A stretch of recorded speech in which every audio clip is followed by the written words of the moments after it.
I ordered an amazing product from a Chinese supplier and there was a dead cockroach inside. First of all, get some credit within your niche. Never put your trust in a marketplace. Always own your own stuff. How messed up is that? In this episode of Print on Demand Wisdom, I had a very long, in-depth conversation with Mey. She's an artist living in Bulgaria, and she shares her journey online and teaches people how to sell their own artwork as well in many different ways. We covered a lot of different topics in this, including what are some of the best and the worst print on demand production partners based on Mey's experience after hundreds and hundreds of test orders. How do you choose a niche for your store? How to market your products organically and build an audience? And we also discussed some of Mey's favorite AI art generators. Hey Mey, how are you doing? Thanks a lot for coming on. Hello, and thanks for having me. Yeah, I'm looking forward to our conversation today. We've got lots to talk about. Let's talk about, how did you get into print on demand? Okay, so short background to where I was coming from that. I started a freelancing business in 2015, actually 4th of August. 2015, so I just celebrated 9 years as a freelancer. And I had my blog as affiliate marketing, mostly shopping niche and stuff. And I was also having client work and building websites for people. And in 2017, my medical condition got really bad. I had an aneurysm, which led to a lot of seizures, and I couldn't function. I couldn't work with clients. I couldn't do much of anything. And I don't know how I ended up somehow on Society6, just scrolling through the internet, and I realized that I could put a design on something. The designer back then was so different than the designer now. I mean, it was faster and it was better. And I uploaded just a random design and I thought, oh, that's pretty. And that was after a month and a half of a medical horror show. Mm-hmm. That was the first moment I felt normal. And I just spent whatever time I had during the day just doing that, because I didn't care about the money. I didn't care about losing clients. I just liked that feeling of, look, that's pretty. And I had some birds and basically things relating to freedom. And I remember like a friend came by and she was like, oh, so you can basically design anything. And then she asked me, she wanted something on a bath mat. I think it was a duck and it said squeaky clean on it. And I designed it and she loved it and she ordered it. And another friend came over and they wanted some kind of photo of a horse. And I had this from years ago when I was taking photos. And it was my first way after this really long period of time. So it was like the, look, that's pretty. I did that. And my friends liking it as well. So that was beginning of 2017 with Society6. And then when I got back, I got better. And then when I got back to blogging, I had a baby blog that I was basically selling, not ad space, but sponsored posts. Like people could sponsor a post. I was selling on Fiverr. And in that baby blog, I had like a lot of people, mostly from Etsy and stuff like that. And then I started seeing people wanted me to promote the Redbubble stores. And I had no idea what Redbubble was, but they had onesies and baby shirts and stuff. And then I thought, well, if I'm just promoting them, I can also just make baby onesies myself. So I went into Redbubble literally to make baby onesies, which is funny because I think so many people from Redbubble don't even know how to activate the baby clothes. And I just put some of them on the sidebar of that blog and they started selling. Eventually, I grew a little bit from that, uploaded a few mahjong designs, marketing through groups, and carried on with that. And I suddenly started also understanding a little bit more print on demand and being able more to help out designers. And I even noticed that like the designers that I was working with before and helping them like with the Etsy SEO and stuff like that, all of a sudden I'm like, oh, this was print on demand too.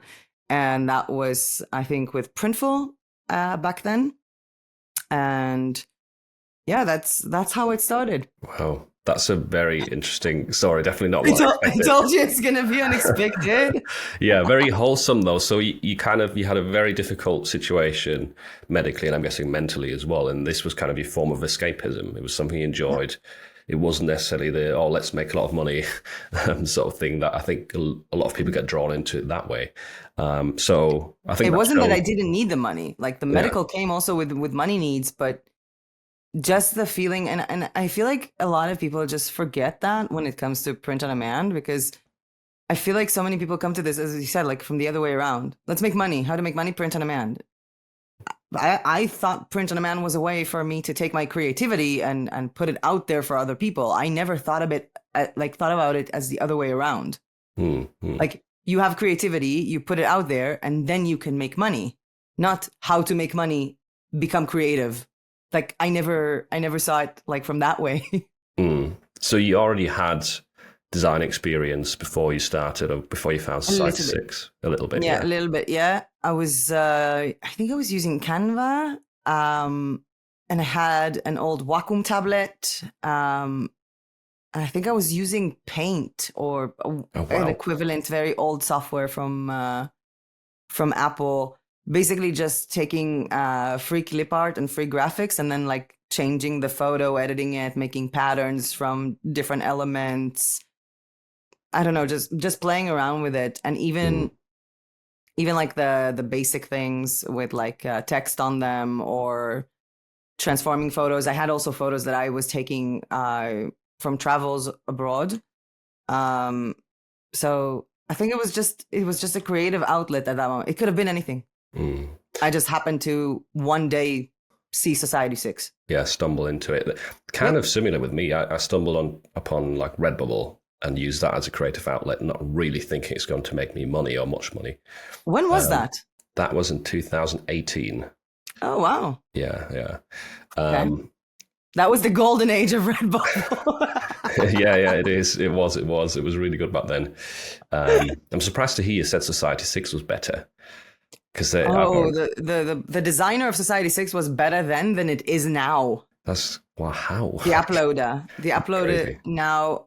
I feel like if people here know what it's like to upload to Society 6, so you can't do the repetitive tiling, and you can't stretch anything or give it a background when it's centered. You just have to upload the exact file size that you need. And back then it wasn't like that. You could have tiled things and you could have selected a background. And I feel like a lot of the changes that they did to Society 6, I'm not talking about the fact that it costs money now, but the fact that the uploader was so slow and required these large images, I think that was just a natural way of trying to avoid spam. Because you had people just manufacturing loads and loads of designs just to get a niche and to get the keyword and to get that to Merch by Amazon, to Redbubble, to TeePublic, to whatever. But, you can't use Canva for Society 6. It's not big enough. So you actually had to have like design tools in order to design for Society 6. You had to like to know how to take a design and put it on a layout for a mug, on a layout for a notebook. And the much more work made it more artist, I think, oriented than anywhere else. Yeah, so they purposely made it harder to upload, so you can't sort of mass upload. Okay, that makes sense. That's what I think. Yeah, I mean, we never know. You're right, could be. It also sounded like a lot of your sort of experience or start into POD has to do with the blogging past, or, well, you still blog now. And present. And present, yeah. So you already had a blog back in 2017, you said? I had 4. You had 4, okay. The baby blog was the one that got me into seeing the onesies. Yeah. I had thewomenteam.com, which was from way before that, when I was still employed. And that one, I think I told you when we spoke, had over 2,500 posts, and it was hacked in the GoDaddy hack of the beginning of the middle of 2021. Like GoDaddy itself was hacked, and all of a sudden you go to your hosting provider and your domain doesn't belong to you. Wow. And like you were disconnected from everything, and I just lost it all in one day. But that one carried me out like till July 2021. I still had designs from Redbubble on the sidebar of that blog that got a lot of traffic every day. And I randomly had blogs on so many different topics along the years, and I would just I think I just like to start a project, but then it gets boring, you know how the feeling goes. No, I totally get that. Sometimes a new project, but way worse than your old project. It's way more fun because it's new and it's I like building websites also. Making Like, progress. Yeah, we're going to get into that as well. One thing that you have also done amongst your journey a lot is test different print-on-demand products. I believe you've got a house full of these tests. And first of all, from all of your experience with that, who makes the best POD products, in your opinion?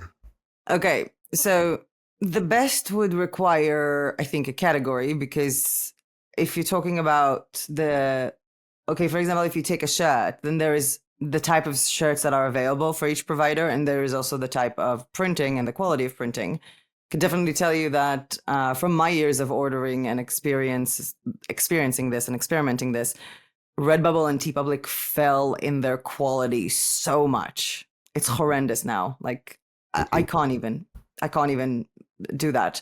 The one I have on me right now is Tmall. I don't think a lot of people know them. Obviously, I cropped it out myself, and the base was tie-dye. I had, if we're looking at puzzles, at jigsaw puzzles, which is apparently how people find my YouTube channel. I'm like the YouTuber who's obsessed with print-on-demand jigsaw puzzles. Okay. The best one was Society 6. The best one, and I've tested loads. And when I say best, I mean a combination of the quality of the packaging and the quality of the pieces. And also, I don't think a lot of people know, but there were like a lot of puzzles that I ordered, and they come in a nice box, and the puzzle is really good. But there is no warning on the box of choking hazard, or that it's not for kids under the age of 5, which is, I think, like some kind of crime or something in the USA.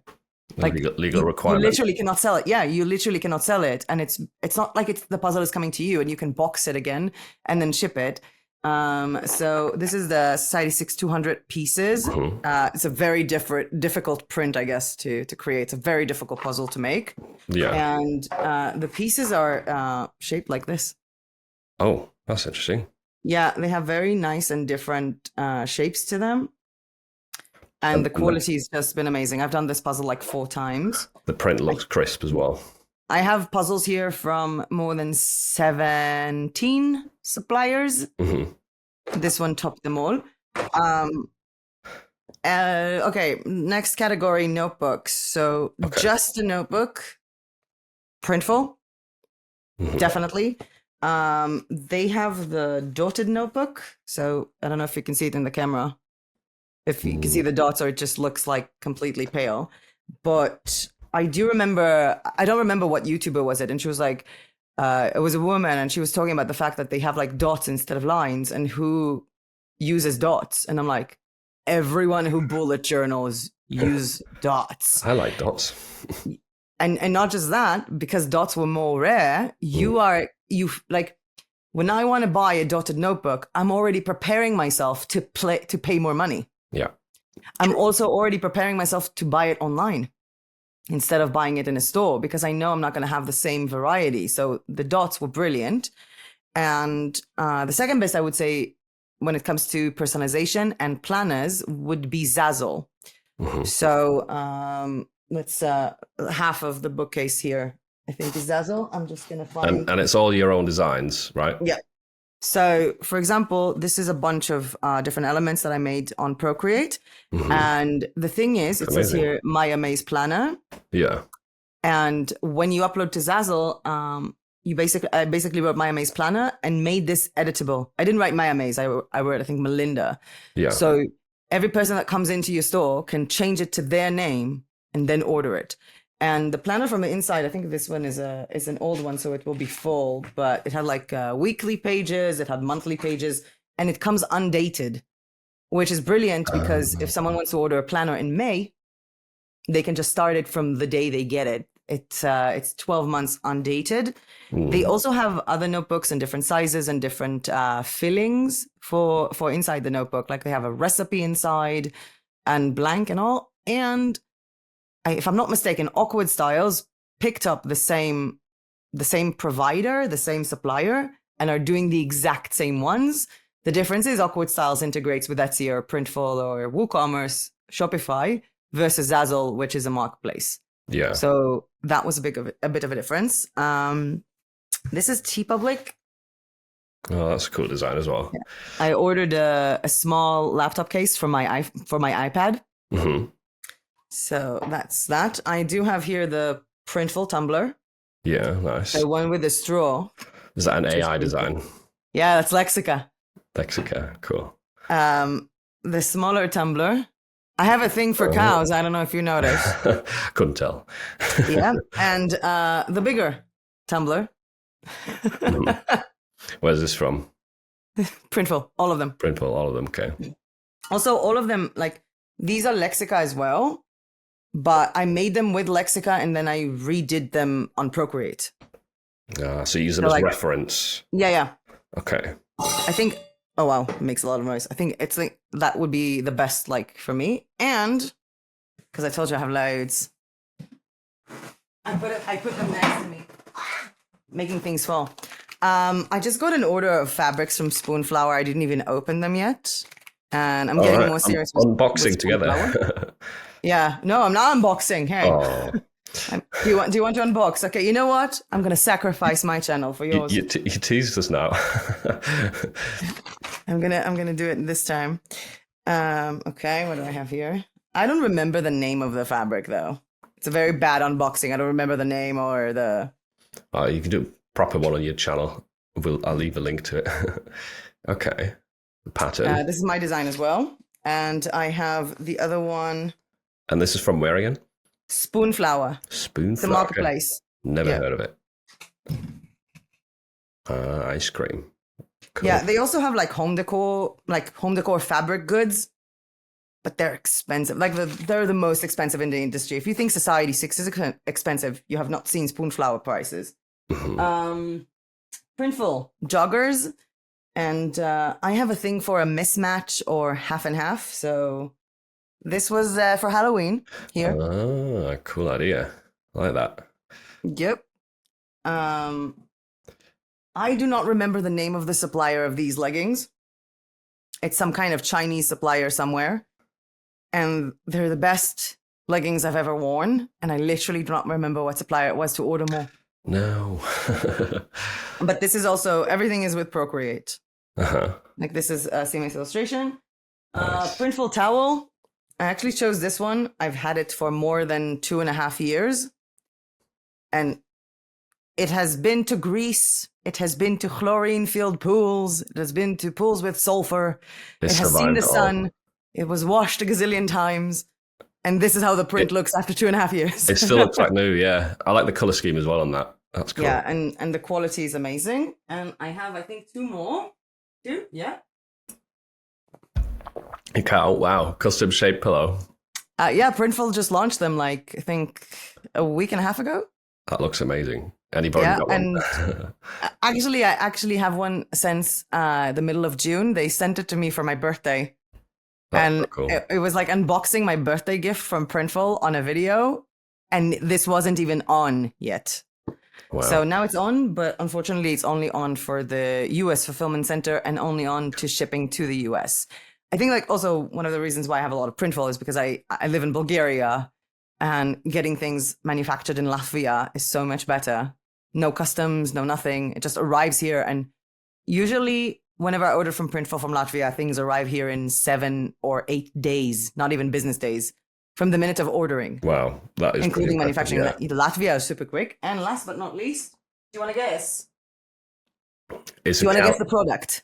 The product? Yes.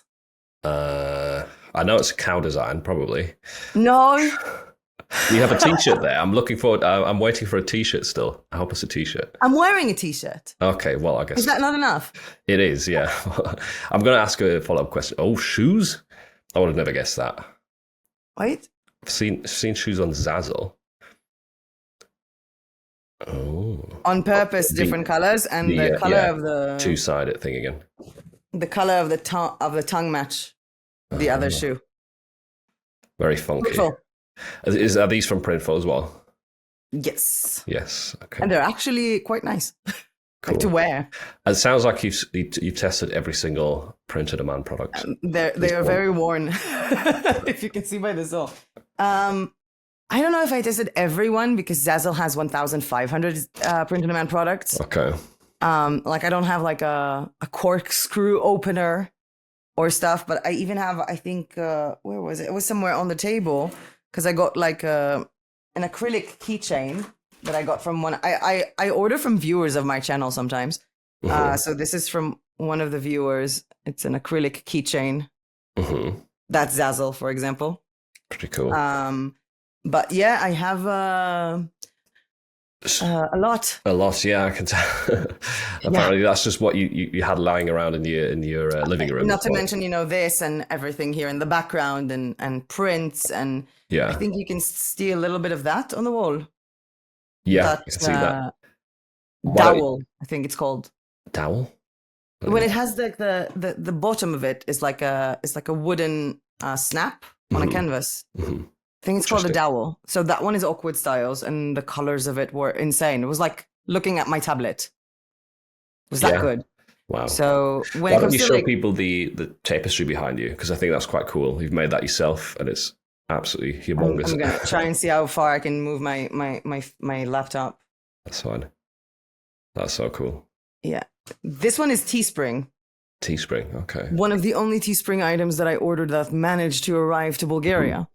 But yeah. So it seems like you go to one of your favorite print providers is Printful, right? Because it's fast for you or convenient for you, and the quality is good as well for the most part. Or I think that you can find like when it comes to like random suppliers, Chinese suppliers, I often find stuff that are good quality, and I would often use it as gifts if I'm not getting things for myself. But when it comes to consistency and the package coming fast, the package coming not dirty, I don't even know how to say it. I think like I ordered an amazing product from a Chinese supplier, and there was a dead cockroach inside. Yum. And it wasn't from the shipping facilities. It was from the factory. It was inside the package. Yeah. And they also, the smell of print-on-demand items, right? Vinegar. It's vinegar, paint, whatever. Yeah. If you've been ordering, I don't know, from Redbubble, from any marketplace or from any Western, let's call it that, provider, there is a smell. And then you order from one of the Chinese companies, and then you realize, oh, wow, you really made that print and really put it in the bag immediately, because that one is extremely heavy. Like there were shoes that I got from a Chinese supplier that I literally threw away. I wasn't even able to make the video. Wow, that's smelly. And I was like, okay, now I think that they're airing the products a little bit before they're actually like wrapping it when it comes to Printful. But I think in terms of consistency, in terms of the fact that they have multiple fulfillment centers everywhere, they have different types of printing on different types of t-shirts or clothes. I find them to be the best. And also, like, I really like the Printful team. Like, my point of contact there is awesome. I mean, come on, they send me like a birthday gift. Yeah. That's adorable. And the cow was even the thing with the cow. So I had some cow clip art that I made, and they edited one of them with a cake. Like, oh, right. Like, this is my style of clip art. I have like a set of cows like this, and then they just edited it with cake for my birthday. So it's half your design, half theirs as a birthday. Yeah, and that's pretty cool. I think it's just also like I also had like a traditional Latvian candy inside. They're just adorable people. The entire filming staff in Latvia or the crew from Spain, they're just really good people. And they're super easy to catch. Like, if I have a question, I'm guessing, as a YouTuber or even like as a seller, if I have a question to Printful, they reply so fast. And I haven't had that with any other provider other than Awkward Styles. I've had good experiences with their live chat as well. Like if anything goes wrong with an order or I need some help, usually they're very, very quick and good and helpful. I've rarely had instances where they like disappointed me with anything.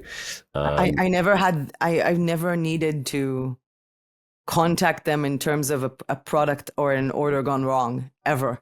No. Well, that's amazing. And it always arrived here. It was always okay. It was always fine.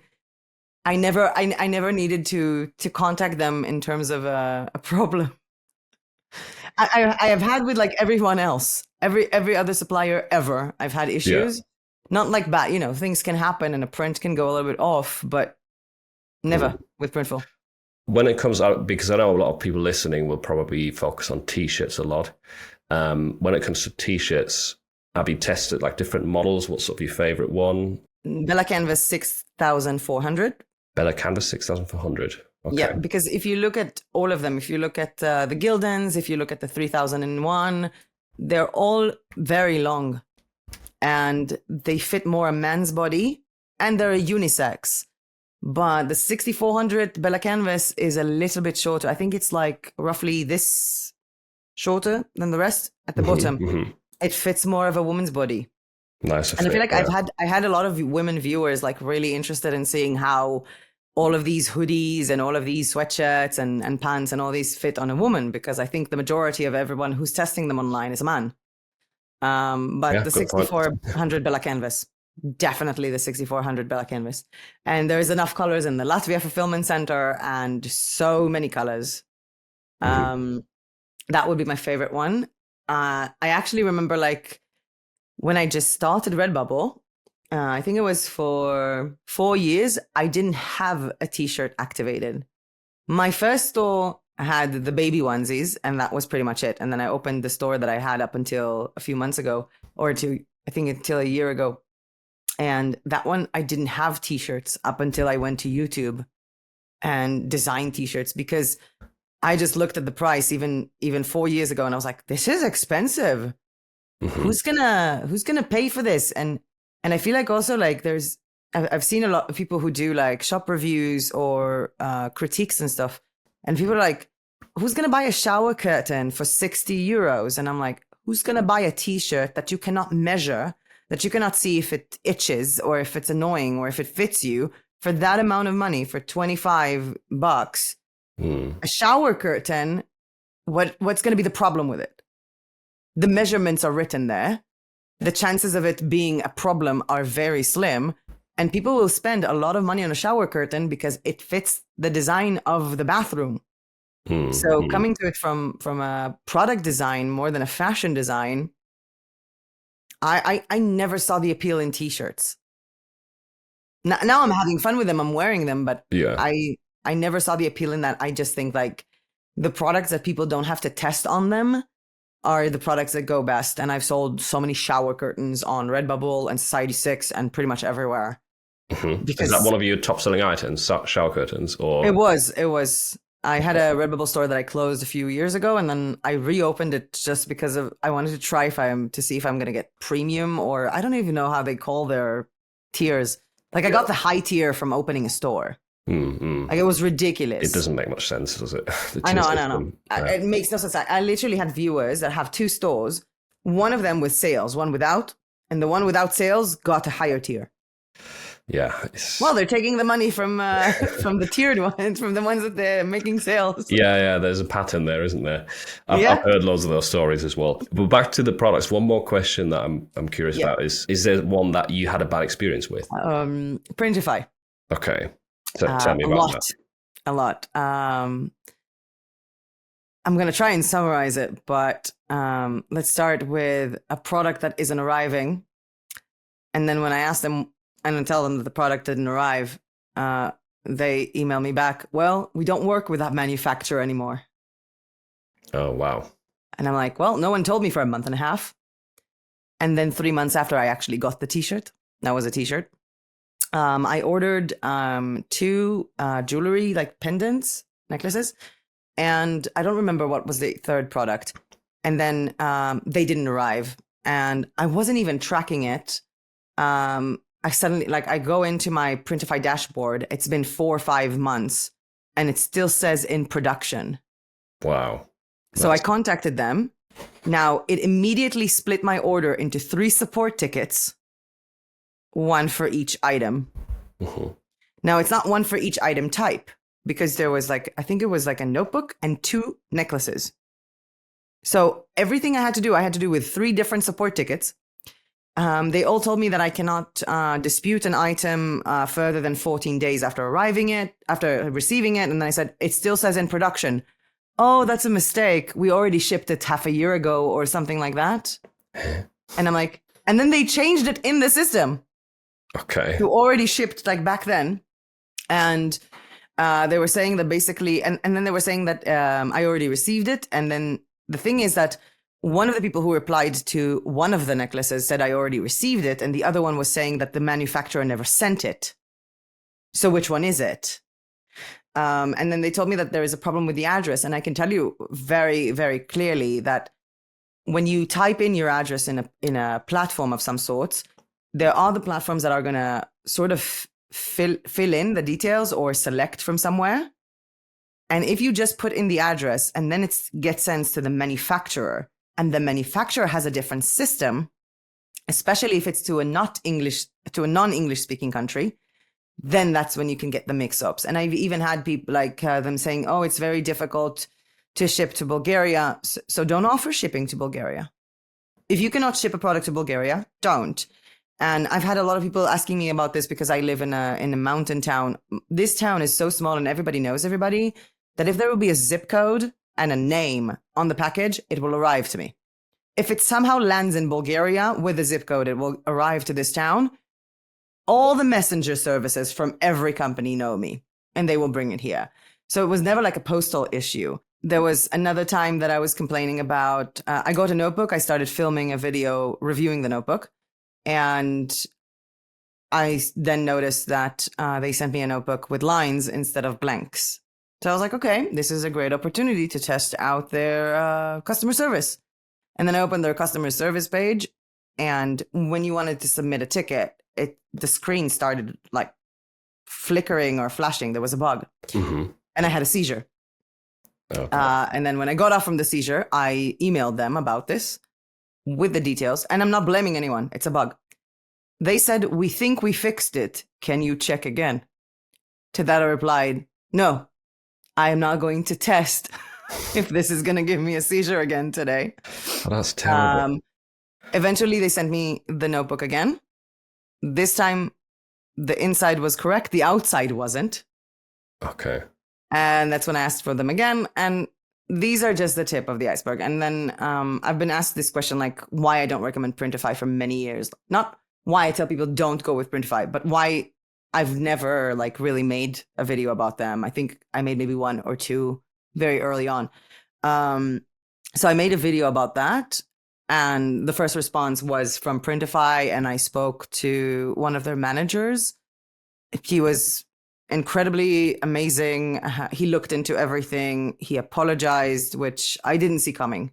Like, I didn't think that they would take responsibility for it. And he looked over everything. He said that this is like a very old experience, obviously. And he told me whenever you want, just let me know and we can carry it on from there. And that is from the client side. From the YouTuber side, I had them approach me wanting to collab. I reply and then silence. And then a few months after, someone approaches me from Printify again. And I'm like, well, you already approached me. We already started talking. Oh, that person was fired. That happened 6 times. 6 times? Oh my God. Yeah. Disorganized. And I'm like, but actually if I have to say the funniest experience was Print Tailor. They got in touch. I never take like sponsored or stuff like that, money for the video. Just send me stuff, I'll review them. And then I usually donate them or keep the ones I like. And then Print Tailor went bankrupt or closed. I think it was because of the health crisis. And then I got the box from them. And I did the saddest unboxing video ever. I decided to do the video and every single product was amazing. And I think I was crying in that video. I was like, this blanket is so amazing, but I can never order it again. Oh no. They went bankrupt. They went down. It was like the perfect Chinese supplier, the perfect one, other than the fact that they don't exist anymore. But yeah, I've had some, I think, bad experiences. You can say that. You know, it sounds like a sequence of bad experiences with the support and orders, or like orders not arriving wrong. But at least the manager that you eventually got to speak to, like he was good and he wasn't like trying to discredit you or say, it was your fault. So that's at least something. But it's all like, if I ever had to get to the point where I had to prove my point, I could have. I have, all the emails. But yeah, it was a nice reaction, let's call it that, from Printify. And I was thinking into looking to the Printify pop-up shops because I know that they have those, and I know that a lot of the viewers will be really interested in those. But I think I haven't got around to it because I just, you know what it's like. You have so many ideas to make videos, and you also have a life to live and shops to manage and other things to do. And it's just sort of not on the docket, you know? Yeah, I totally understand you. So one topic that your name always comes up with a lot, at least on my channel, is with Fourthwall. So, okay, because I hadn't really heard of them before, I'm curious, what is Fourthwall and who is it for? Okay, so for people who have been doing print on demand, there's basically the three types of print on demand. You have the marketplaces that make the stuff, and then you have the suppliers that can integrate, which gives you more control over your audience, over whatever. And you have the thing that suddenly popped up, like Teespring and Tmeal, which is basically a pop-up shop that is managed by a supplier. And if you look at the marketplace, you have no control over, if you bring in traffic, you're bringing it to your competitors as well. You have no control about product quality or product variety. And if you look at the working with suppliers directly, expenses of building a shop, and also in my case, when it comes to the payment. So if you're getting money from Redbubble, you get it once a month, or from Society6, or from TeePublic, or from Zazzle, whatever. But with Printful and all the other suppliers, you basically get the money from the buyer and then you pay them. And that is perfectly normal, perfectly legal, and for most businesses, perfectly, let's call it expense taxable. For my specific business type, I wasn't able to provide the expenses like on a 1-by-1 ratio. So it was always hard for me to do that because I'm basically going to pay taxes on my on my income, not on my revenue. And then there was Teespring and Tmeal, which you get your commission and they make the items, which was also a nice idea. But Teespring shop builder is super limited. I didn't like most of the products and the prices. Tmeal were really, really good. I think most of them, though, are made in the UK, and I wasn't really sure if it will be my audience. Their shop builder looks amazing. And I was getting ready to open a shop in Tmeal, and then I noticed that one of the YouTubers that I'm watching, an anti-MLM YouTuber, so she used to have a Shopify store, and then one day she had like a different store, and I go in there, and the store looked horrible.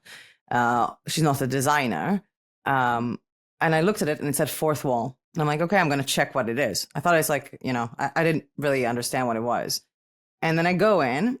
And it kind of looks like if you would have gone to Teespring or Tmeal, where you have a shop builder and the products are already there. But I'm looking at the product variety and I'm like, this is a Printful mockup. This is a Printful product. Like most of the products were Printful product. And I contacted them and I got on a call with Vince from Fourthwall. And he was like, yeah, we work with different suppliers. So basically it's a shop builder that is integrated with Printful and with, I think, 2 other suppliers. And you design the items on the shop builder itself. The designer is less options than the one on Printful. Like Printful has much more options in their designer than the one on Fourthwall, but it's sufficient and enough. They don't have as many mockups, but again, I was using like Placeit mockups. And the whole point of it is, this is your shop with Printful products. The buyer pays Fourthwall and you get your commission once a month. And I was like, the perfect hybrid model for you. Yeah, so this is what I was waiting for in the last, years of my life. I discovered them, I think it was November, December 2023. So like 6.5 years in. And I have several Fourthwall stores, and I think it's just easier. I don't have to do anything special or specific. And also like, it was also like, oh, there's a new shop builder with a supplier integrated already. I don't have to do tests. I've already tested all of these items. So just to recap there, so it's kind of a hybrid between the marketplace model where you Redbubble, you upload designs, you get a commission if somebody sells, and the using Printful on Etsy, paying for the items, and then getting revenue from the orders. This is kind of in between, right? You get a royalty. but you can still have your own store. And you have the details of your audience. Yeah, exactly. You have the addresses of all of them. I think they connect to YouTube Shelf and to a bunch of other stuff. You have the option to have unlimited pages, as much as you want with text pages. You can sell digital downloads there. You can sell, and because it was meant for creators, it was made for creators to monetize their channel better with print on demand versus print on demand and then marketing it. So because it's meant for creators, you also have donations, which I didn't know come automatically at checkout. So a lot of the times where I was selling something, I would get a donation from it. And you can also have memberships on it and digital products, which is huge. So I feel like I was talking about it in several videos because you really need to find what is best for you. There is no best platform. We can discuss what is best, Shopify or WordPress, until the oceans dry out. Until the but cows the truth come home. is, yeah, the truth is that a lot of people find Shopify to be much easier to start with if they're managing their own thing. And when my ex opened the shop, even though I knew Shopify would be easier for him, it's a shop in Slovakia. And apparently there was a WordPress plugin for the accounting company in Slovakia. So that was the decision factor there. So for me, it was, I don't care. Like, I know how to build websites. I know how to customize them. And yeah, going with websites like Fourthwall or even PayHip, it's a bit annoying because I'm not going to be able to do whatever I want to do with this website. But it's already integrated with Printful. It's not integrated. I mean, it's already built in. Like, the products that I would have on Printful cannot be integrated into Fourthwall. And if I design something on Fourthwall, it's not going to appear on my Printful dashboard. But the process of doing all of this was just super quick. Mm-hmm. And they have, I think, all the main things that you would want, which is a newsletter sign up and like a Instagram feed and YouTube feed or whatever. They have everything that you would expect if you are a creator. And when I first discovered them, spoke about them, and the funny bit was I was talking to Vincent from Fourthwall, I think about 45 minutes. And then I suddenly realized he doesn't get that I want to make a video about them. He thought I was talking about making a merch shop for my channel.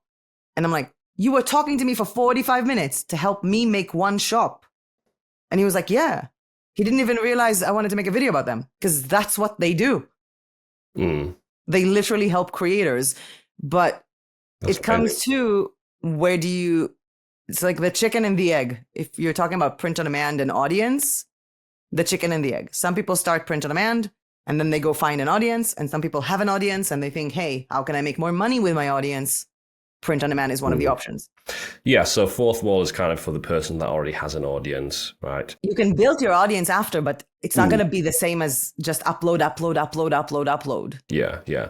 You're not relying on a marketplace. So for those people who don't have a YouTube channel or don't plan on creating a channel, what are some... None of my shops have a YouTube channel. Yeah, okay. Well, then tell people, where does the audience come from? I have a cow's shop. Okay. Who would have guessed? Yeah. I have a cow's shop, and I think mostly Pinterest. Pinterest? Mm-hmm. Yeah. Interesting. Just free traffic from there, or do you run ads on Pinterest? I don't run ads ever, anywhere. Interesting. I'm the organic girl. Cool. And I was playing around with doing like a bohemian design style project. I'm also started managing my ex's shop. So for him, like this was brilliant because he has a YouTube channel about ASMR coding, and he wanted to sell pieces of his code. So we were looking into PayHip at the beginning, and then the minute I found out Fourthwall, I'm like, drop everything. Because on Fourthwall, he can sell coding t-shirts, like coding jokes t-shirts, with the actual download files of his code. So I was working on his shop a bit, and I have a Jewish merch shop for things for holidays and Jewish theme stuff. And it's just that one, I think, and a lot of the other shops that I've had, I just market them on Facebook groups. Okay, so groups that are related to the interest of what you're selling on the shop. Yeah. You share the link. I'm just trying to also make it not spammy. Okay. Right. Do you have some tips for that then? Because I would imagine a lot of those groups, they don't really want someone to share their shop or their products. It's more about discussion. So actually, if you're looking at, you know what, I did my SEO research and the topic should be nurses. I don't know anything about nurses. I'm just going to go into a bunch of groups and drop my links. Yeah, you're doing something wrong. But if you're a nurse and there's a group for nurses, you actually engage with people. And now I think it's even easier now, because now if you manage a Facebook group, if someone wants to post something in your Facebook group, let's say you have a Facebook group that needs like approval for posts and stuff like that, you can see if they're an actual contributor to the group. You can see like a badge on them if they're like actual conversation starter or top contributor or whatever. So first of all, get some credit within your niche, and you'd be surprised. And this is something I tell people, like, oh, you opened a Redbubble store for random designs. Promoting the designs on your Facebook page profile, on your profile on Facebook, does nothing. Your friends don't care. But if you're on a very specific niche that is a part of your life and a part of who you are, let's give the nurse as an example. And let's say that there is a group about nurses in France or in the UK or whatever. All you have to do is have a photo of you wearing one of the t-shirts that you have, a selfie, on your profile with a link to the shop, and then go comment on the group. You don't even have to post it on the group. People will find you because they would be like, oh, this is a nurse and she gave me some advice and I'm going to check out her profile. Or people in groups often ask questions relating to gifts. Yeah. And it's very easy. And then it flips and you're helping them find a gift, right? You're not selling it. I've had it, and in the Jewish groups, I had it so much because people were like, okay, so what is everybody buying their family for Hanukkah? And I'm like, well, I have a lot of cool designs for Hanukkah if you want. This is a link to my store. And I made loads of sales from that, just from the groups. My Instagram on the Jewish shop is almost non-existent, but I made a lot of sales from that, and also from the cows one. I did post in some groups a little bit. Starting your own group and starting your own idea or your own niche is good. Pinterest works amazing. Organic pins.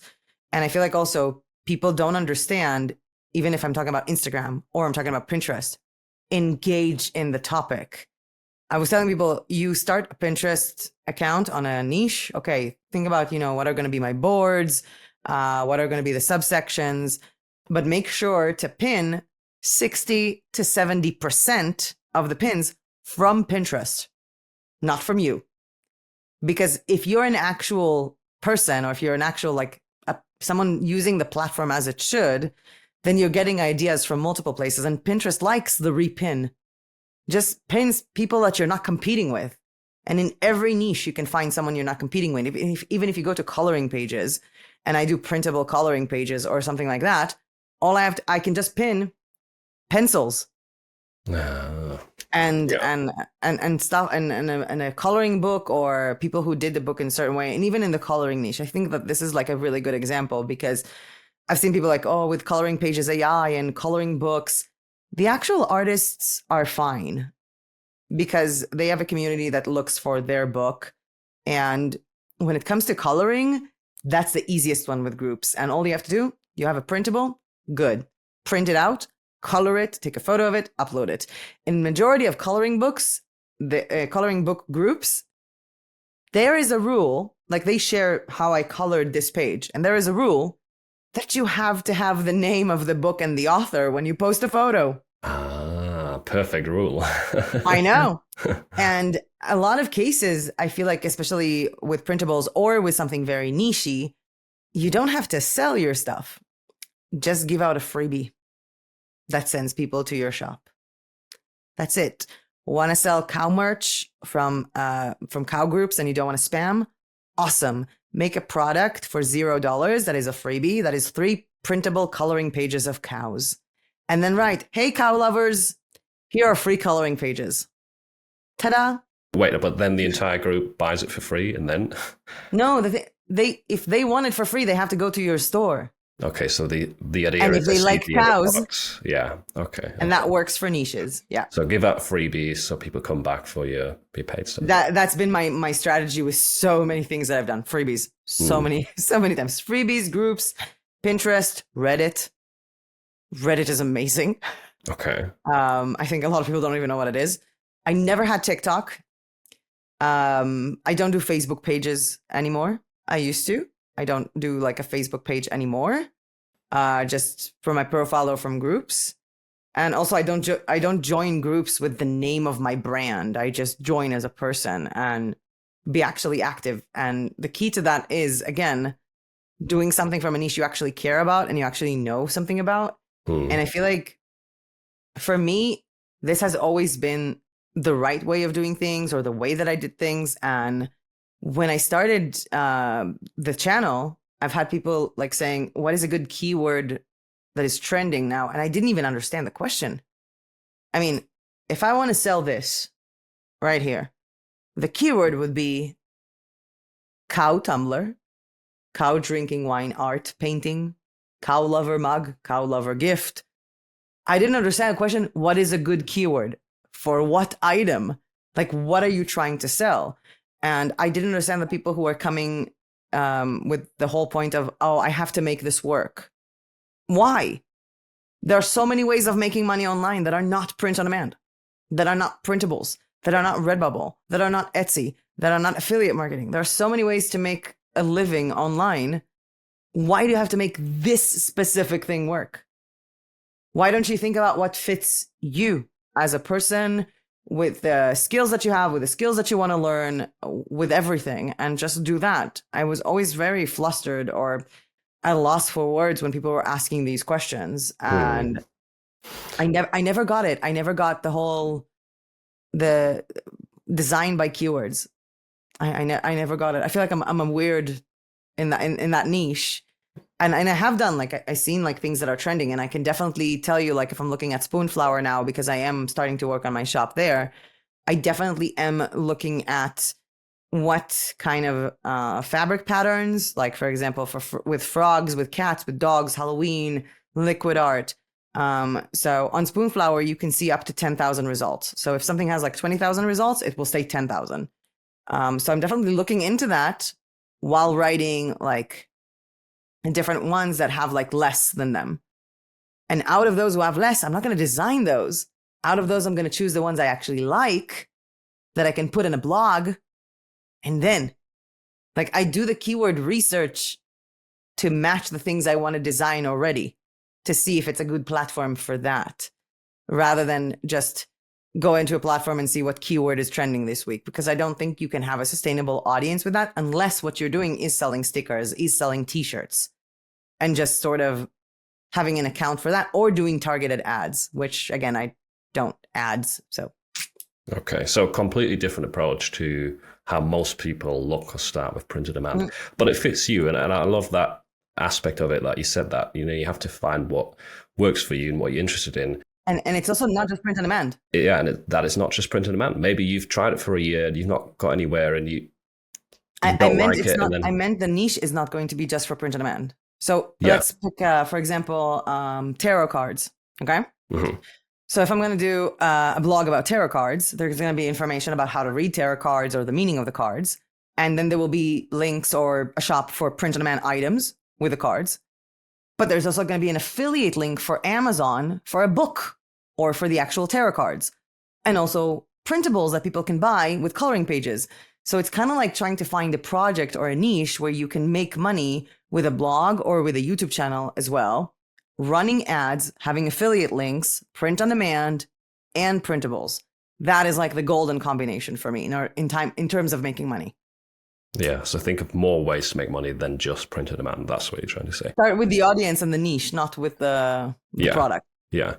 What about, do you have some tips for choosing a niche? I know you already kind of alluded to the fact it should be something that you actually have some interest in so you can engage in the topic. Do you have any other tips there? Find something that you understand, that you're good at discussing or making jokes about, but not something that is too close. So for me, coloring pages, which I've tried multiple times and I've always sold whenever I uploaded printable coloring pages to Etsy, even at the beginning when I was hand drawing them and then scanning them with my phone to a PDF. Even then I was selling them, but I love coloring pages. And I used to make my own coloring pages with mandalas and color them. And it was so therapeutic. And then when I opened the shop, I'm sitting down. It's a random day. I had kind of a rough day. I got my coloring pages, I'm going to be good. And then I'm starting to color. And I think to myself, I should be filming this. This is good marketing material. And it lost its therapeutical value right there and there. Like the fact that I kept thinking this is marketing material. And that was my therapy. It's one of the reasons why I said I'm never going to try and make money with music. I've been playing the guitar since I was 6 years old. I play the piano now as well. I've been singing. I have my own material. This is for my friends. I can make a few cool guitar jokes and I sell some of them on TeePublic, but I'm never going to make it my main thing. It always has to be something that you have a knowledge for, somewhat of a passion for, but not something that is your livelihood, I guess. Not something that has the personal connection, because then you lose it. You are unable to make this just for fun. It stops being therapeutic. I guess that's what I would.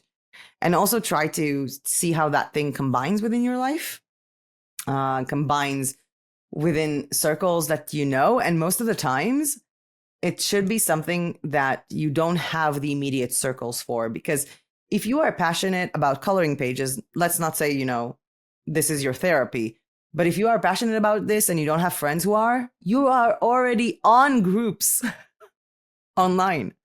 So literally look at the content that you consume, on the products that you yourself buy, on the communities that you're already connected to online. Check from that. I mean, that's as good as any point to start with.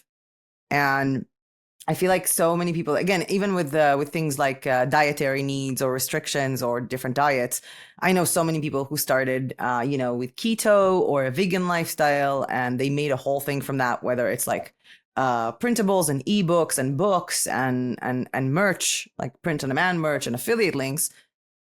But now they don't want to be vegan anymore.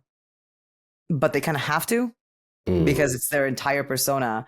So look at the thing that you are constantly or always doing, something that belongs as a part of your life, but isn't super personal and isn't that changeable as other things, if that makes sense. It does. For me, it was cows. Also, Okay. I always loved cows. And what about the topic itself? Like, are there any topics that you think are better than others? We kind of talked about this the other day. The same with Shopify and WordPress. What is better is the better for you. Because I can look at a bunch of topics and decide that this is better because I have more to say about this. And I think I would say this, like, I had a conversation with a friend who was trying to pick a niche for a YouTube channel. And the same with people who are trying to pick a niche for a blog. Write down 100 video ideas or 100 blog post ideas. If you can't do the ideas, that's not your niche. What I meant is the lifespan of a niche. I think that's something we talked about. Yeah, I know what you mean. Yeah. So if you look at any niche, you need to consider the fact that if someone is going to buy from me and they like the product, what are the chances that they're going to buy again? They're going to buy more than one, or they're going to buy for a friend or recommend to a friend. So if you look at the wedding niche, if someone's looking into products for a wedding niche, if we're talking about print on demand, then the time frame of looking at these products is between getting engaged and pretty much a month before the wedding, or 2 months. Let's be realistic. And then they're done. They have no need for this. No one is going to order another thing for getting married after they got married. And yes, maybe they have a friend who happened to be engaged, but it's a very short lifespan and less chances of getting to know other people with that. However, let's take the mommy or things for kids or a mommy blog or all that niche. So babies grow up Print on demand for babies can be very difficult because you have to constantly tell people actually what is the time frame that they're going to get the product, because babies grow fast and they can easily order something and then get it when the baby is too big for it.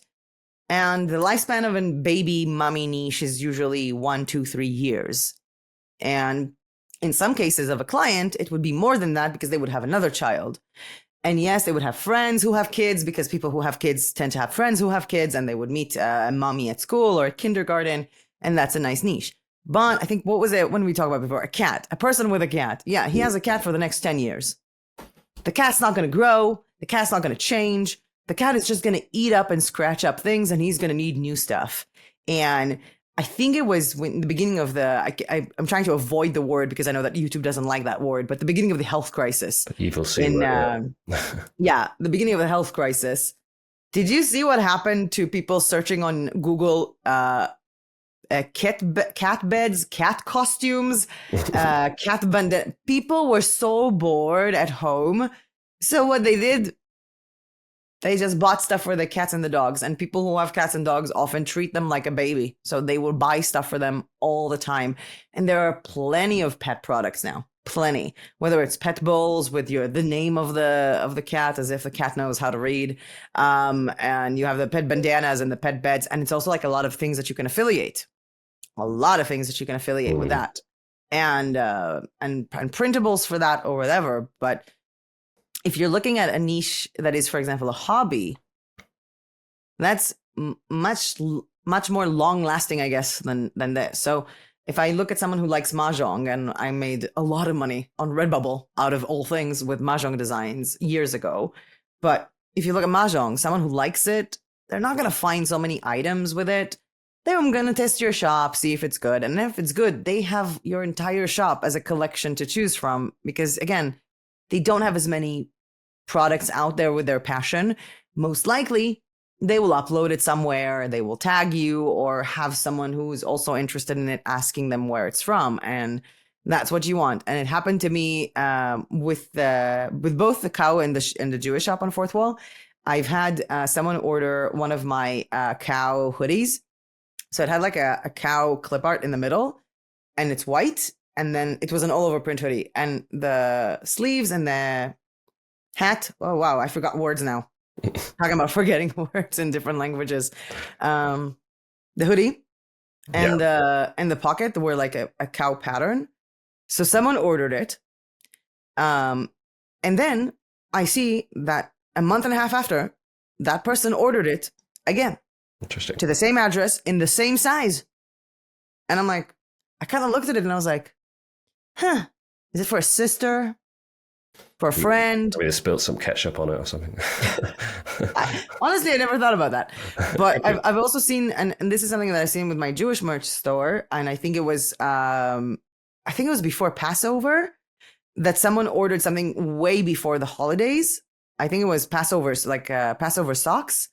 And then they made the same order for this 3 more times to different addresses, because it was a gift for someone else. So they tested the product, they saw it was good, and then they decided to, like, instead of buying it and shipping it themselves to someone who was out of state, because they were all American addresses, they just order from the store to a friend or a family friend, just like that. And those things don't happen when you're not niche down. They just don't. And I can see it even on TeePublic. I can see it. I can see that I get a sale every day for 3 items from the same niche. Yeah. Like 1 sale for 3 of them. And I think that's the whole point of niching down. It's the whole point of having, like, if you're not niched and if you're just all over the place and you market it and somehow someone comes to your shop, what are they going to find? Random stuff. So for those people who might be interested in, trying out this route, one thing they might be wondering is, like, do you have some advice for building an audience, for example, through a blog? Because you've done a lot of blog posts. We obviously had the topic with Facebook, but that's kind of like marketing your product. How do you build the audience initially to drive traffic to Amazon, for example, with affiliates, or to, promote your own POD products? Blogging, of course. Either go with SEO or with Pinterest. Mm-hmm. Like I would rather have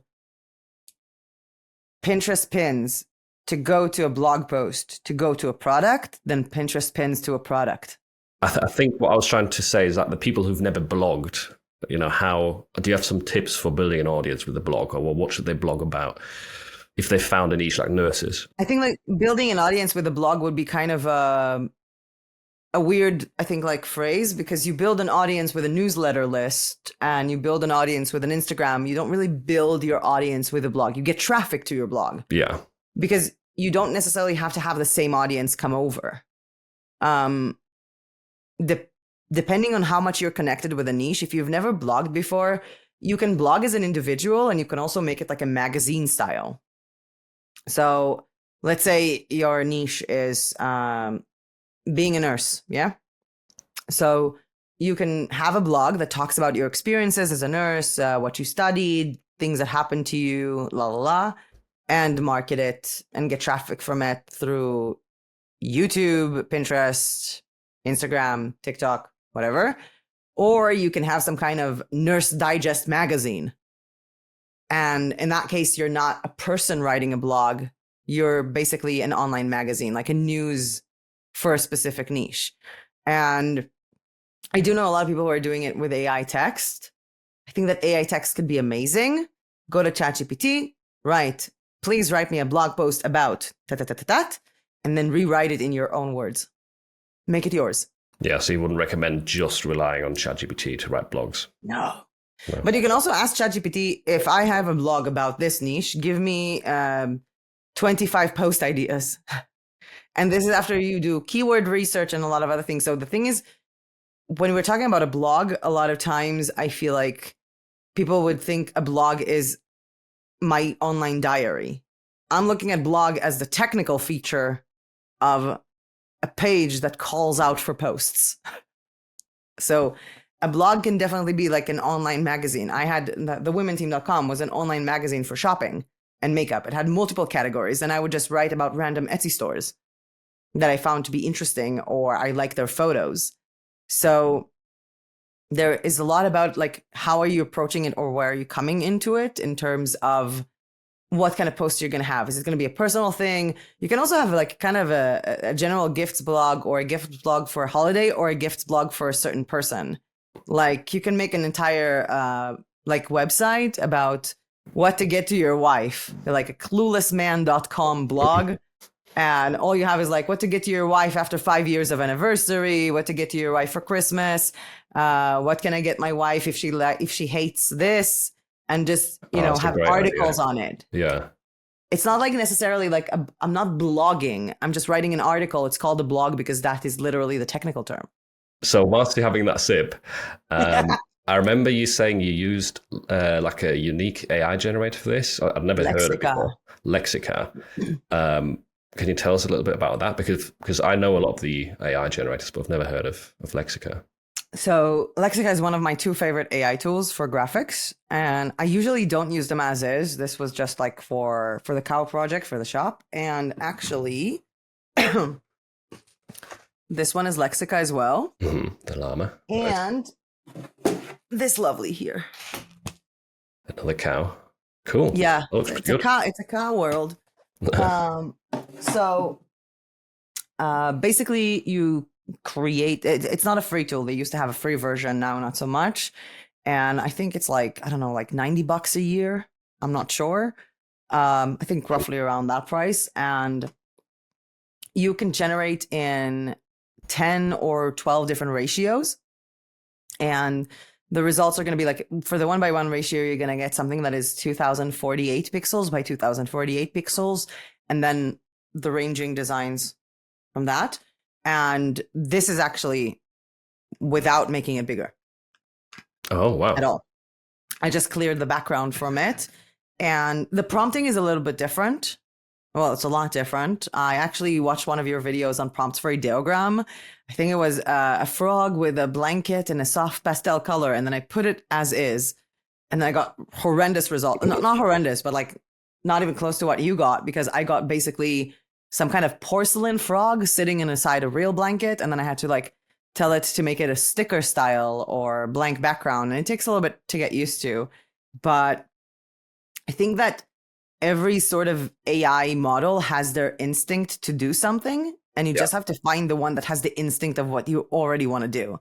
Exactly. So when it comes to like grunge backgrounds and watercolor backgrounds and stuff like that, they're amazing. I can write like stripes watercolor background. I even did some stuff. I think I was gonna make a video about that. It's written somewhere down the line, but I wrote fall leaves background for an Instagram quote post with a blank note in the middle. And I actually got like a 1:1 ratio post with leaves in the background and a blank spot in the middle, a place for a quote.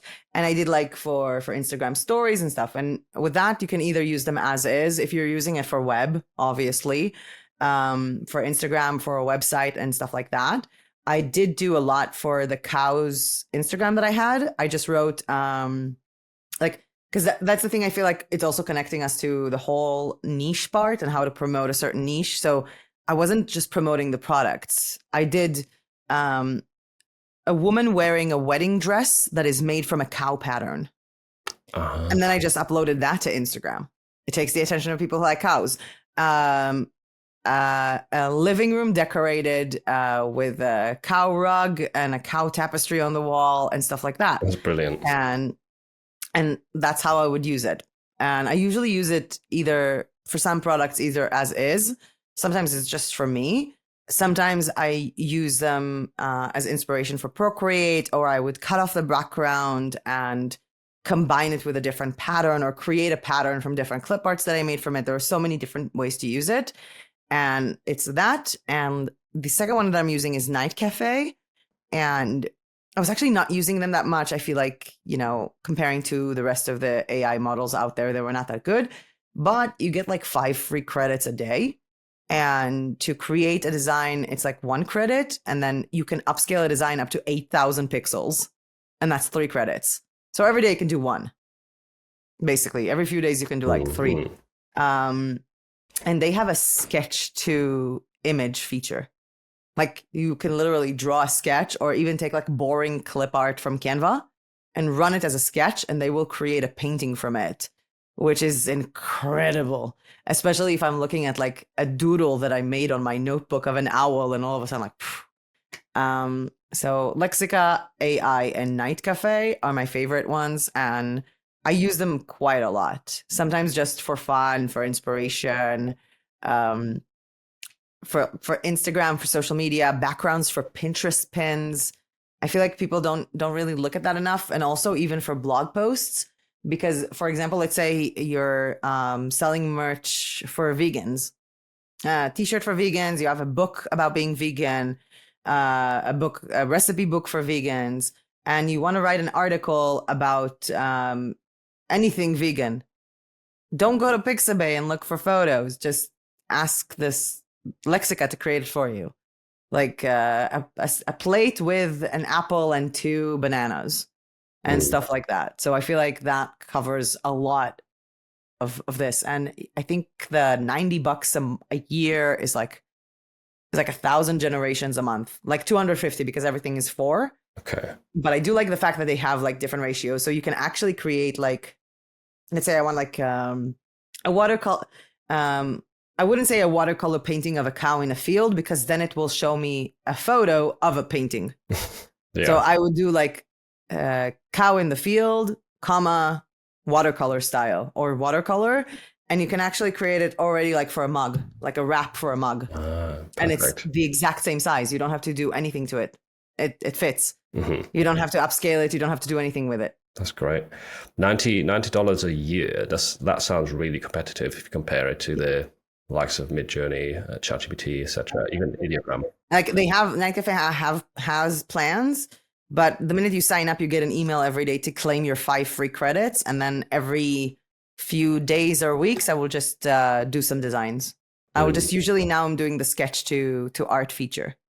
That's the one I'm doing the most. Yeah. So anyone who's looking to create art like Mey's Tumblr or some of the products he's shown, tests out Lexica. I'd never heard of it, but seems cool if you know how to use it. Do you have videos on that, on Lexica, how to use it? I have a video on how to create AI, like how to create clip art from Lexica. And I think I have a video on 9 things that I do with Lexica. And I also have a video that I did about like 300 DPI is a lie. Because everybody's obsessed that the file has to be 300 DPI. No one cares what is the DPI of the file. The DPI is how many dots are per inch, which is only calculated once you put it on a product. So just look at the pixel size of something, and if you have 3,000 pixels by 3,000 pixels and you put it on a 10-inch canvas, you get 300 DPI. And 300 DPI, as much as it became the industry standard, it's an industry standard for selling printable wall art, not for print on demand, because many print on demand products are good with 150 DPI. And I was showing that in that video because I was literally ordering products on purpose that were under 300 DPI and showing their quality. And I think I also did it. Wait, I have some stuff here. I did a video about Eva Maker. It's a free tool to create avatars. So things like this. Yeah. So the size was extremely small, but it's good enough for a sticker. And then I was actually showing how I printed it on a t-shirt. And the DPI, I think, was 160 or 150. And it was still good. Yeah, I have a blue hair, don't care now. Even though I need to refresh it. But I do know that a lot of people like come into this with these notions of what is DPI because they hear it, for example, on a video, or they make assumptions. But the truth is, even if you go onto Printful right now and you put a product in, it can say on a lot of different products, 170 DPI, good quality. Yeah. No, I always tell people that as well. Like upload it to wherever you're selling and see what it says in terms of the quality. And yeah, 150 is enough in most cases. Depending on what? On a canvas, no. Canvas is like a normal print canvas, a stretch one. 270 would be the lowest I would go. Okay. But shower curtains, even if you look into Zazzle, I think they have a list of like the pixels and the DPI that you need. Shower curtains, 150. Yeah, I think there's a lot of misinformation and confusion with that topic. And I have had that question a lot as well. Like, my file is not 300 DPI. What do I do? But anyway, so that's an interesting insight that you tested it as well. I like testing things. Yeah. I can tell. I think we could carry on talking about all your tests forever. Just one last topic I wanted to cover, because it's one of your most viewed videos, and you mentioned other ways to make money. Yeah. Where can people sell digital downloads, printables, if they want to go down that route? My recommendation, on their own website. With their own audience. Of course, that's sort of the golden way to go about it. But whilst people are building their website, their audience, what are some other options that are out there?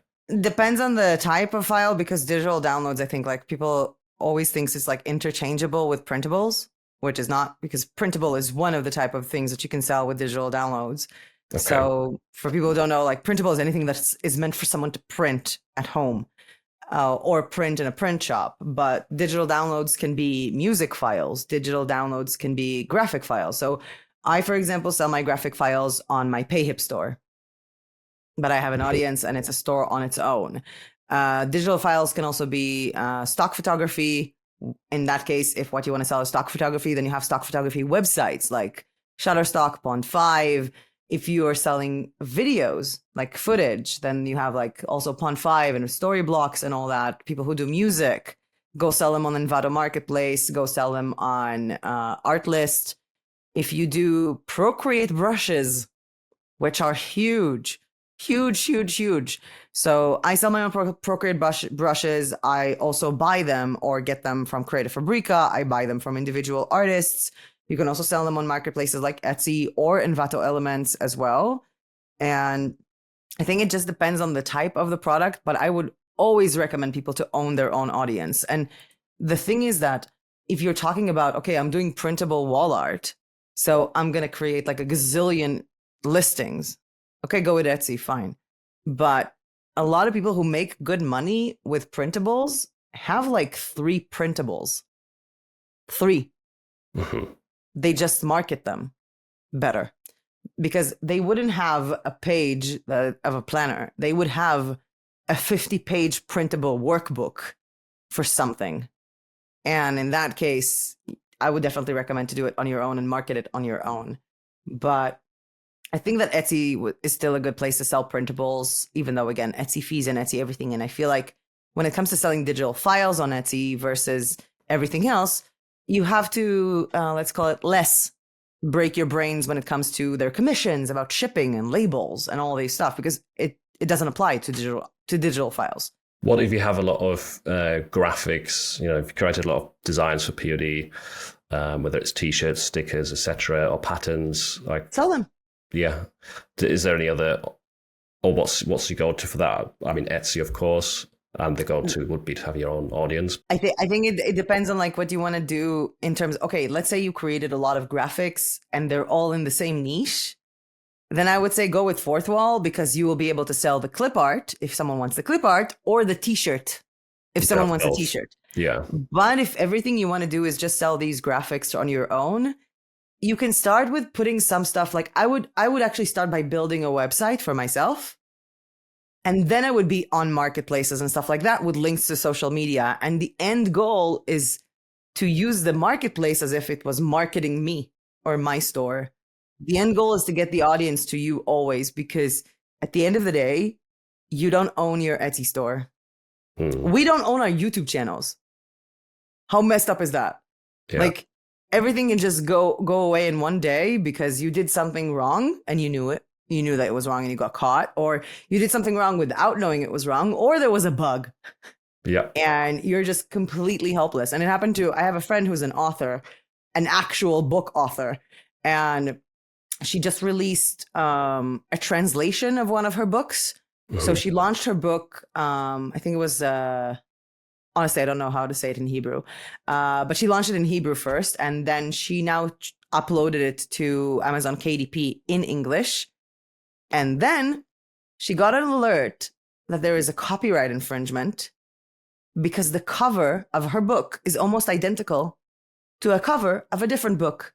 What is that different book? Her book in Hebrew. Now, she can carry on with selling this on Amazon if she agrees to give all of her revenue to the original author. Herself. This is the same account. And it took her 4 days of constant emails, getting them on the phone, getting every person she knows that knows someone to make a call. And she said, like, I literally took a photo of me holding both books and my passport. And she's an actual author. Yeah, welcome to Amazon. Spent a year and a half writing this book. Yeah. And if you look at, there was a coloring cafe. I'm coming from the coloring community. They were a legit brand of coloring books. And one day they got banned from Amazon. And it happened to a lot of authors. All of a sudden, Amazon added some new categories. And your book is now in a different category by itself. And now you're banned because it's not the correct category for your book. That's crazy. And they have no idea what to do. And those people, what did they do? Because how did I know about it? I got an email. Our account is blocked on Amazon. They explained it. And now you can buy our stuff as printables. But that's the thing. They owned the audience. They had a newsletter. You have to have your space, your newsletter, an offer, a brand. Otherwise, and I'm not gonna say you have to. Do you want to go? You want to have fun? Go and have fun. Go and have fun. Don't quit your job to do something you've never done before that requires so much knowledge of design, of ads, of graphics, of whatever, of niche research, of marketing. Don't do that. If you have some free time, you like designing, you like uploading things, you can make a little bit side money, have fun. Go do it on a marketplace. You want to make money? Own your audience. That is like, you want to use Etsy as a shop? Cool. Own your audience. Get them to sign to a newsletter. Get them to your Instagram page, but never rely on marketplaces. This is coming from years, and not just coming from print on demand since 2017, but from working with Etsy sellers since 2015. never put your trust in a marketplace. Always own your own stuff. I'm going to be very adamant about that. Yeah. Have you ever tried Creative Market or Creative Fabrica? I tried uploading some stuff to my Creative Fabrica store, but I'm selling them on my own. I would literally be losing money.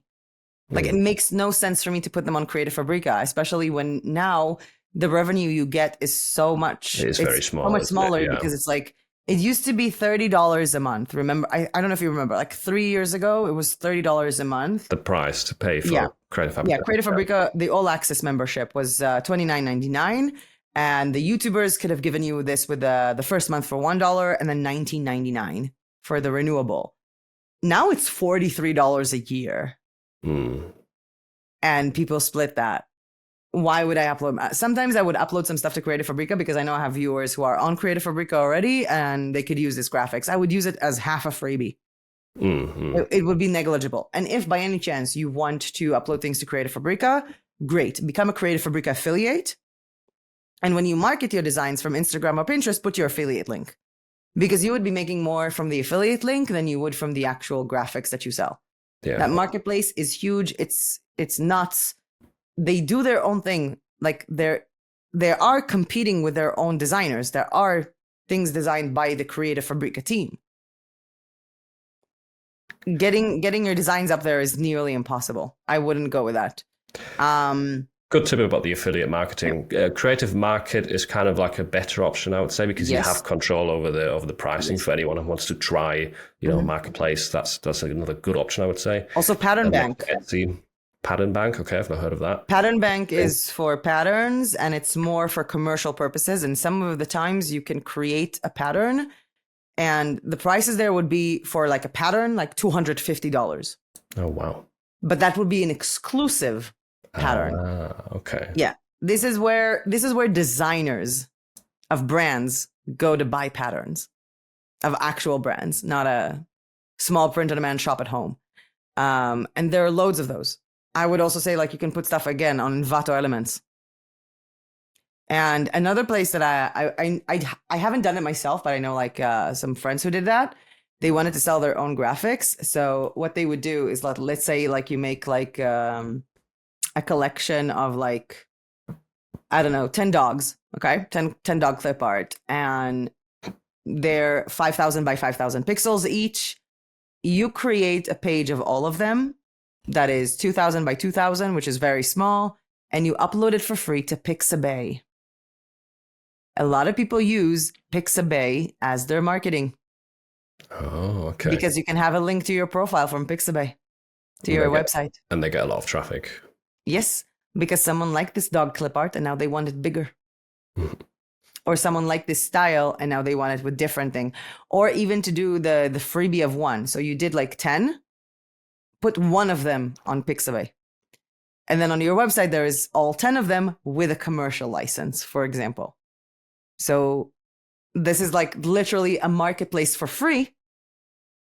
And if you actually dive deep into Pixabay, you would be surprised how many profiles on Pixabay have a website where you can buy graphics from.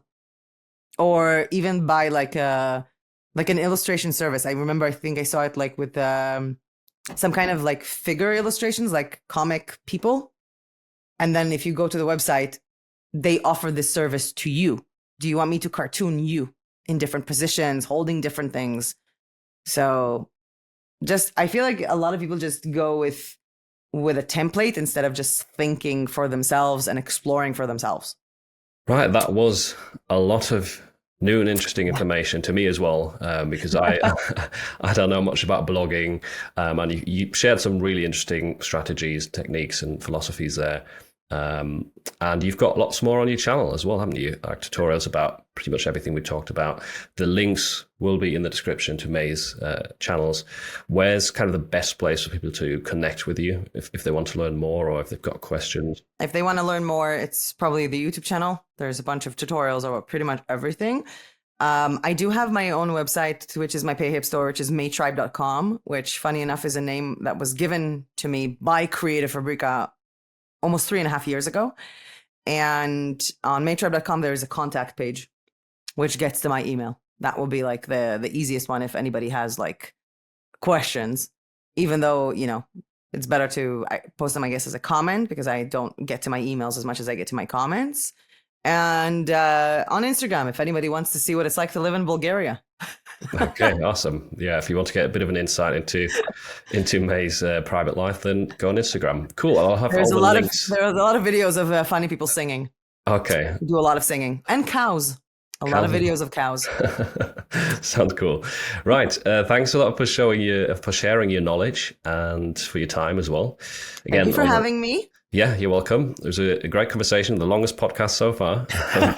And thanks to everyone who's watching. Check out Mey's links down below, and we'll see you later. Bye. Bye-bye.